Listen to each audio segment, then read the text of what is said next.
بسم اللہ الرحمن الرحیم۔ السلام علیکم ورحمۃ اللہ وبرکاتہ۔ آج اس پیغام میں عید الفطر کی نماز کا طریقہ بیان کریں گے۔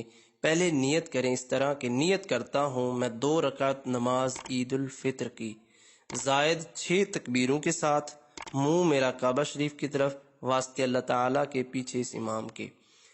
امام تکبیر تحریمہ کہہ کر ہاتھ باندھ کر ثنا پڑے گا، ہمیں بھی تکبیر تحریمہ کہہ کر ہاتھ باندھ لینے ہیں۔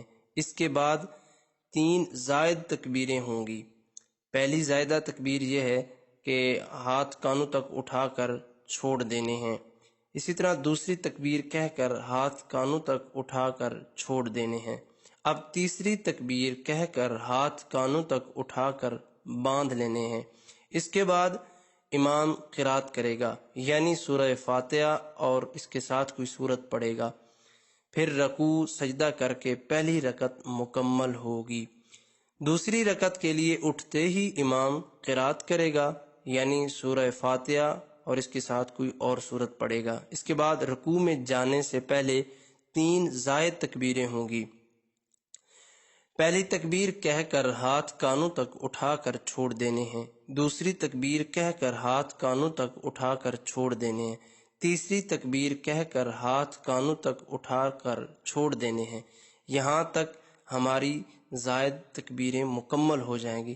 اب اس کے بعد بغیر ہاتھ اٹھائے جو رکوع کی تکبیر ہے وہ کہتے ہوئے ہم رکوع میں چلے جائیں گے، اور بس اس کے آگے ہماری جس طرح دوسری نماز کا جو طریقہ ہے اس طریقے کے ساتھ ہم نماز مکمل کر کے سلام پھیر دیں گے۔ اب اس طریقے کو مزید آسان کرنے کی کوشش کرتا ہوں۔ عید الفطر کی نماز میں باقی تکبیرات کے علاوہ 6 تکبیرات زائدہ ہیں۔ ایک میں اس کی ٹوٹل 2 رکعتیں ہیں عید الفطر کی۔ پہلی رکعت میں 3 تکبیریں اور دوسری رکعت میں بھی 3 تکبیریں۔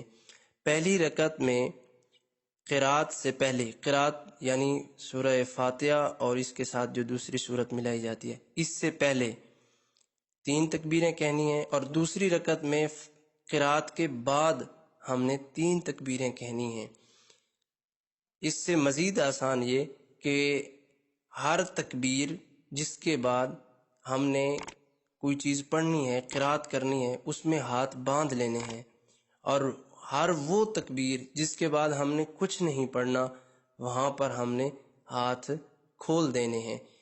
تقریباً صرف 1 تکبیر زائدہ کے بعد ہم نے قرات کرنی ہے، اور باقی تمام تکبیرات میں ہم نے ہاتھ چھوڑ کے رکھنے ہیں۔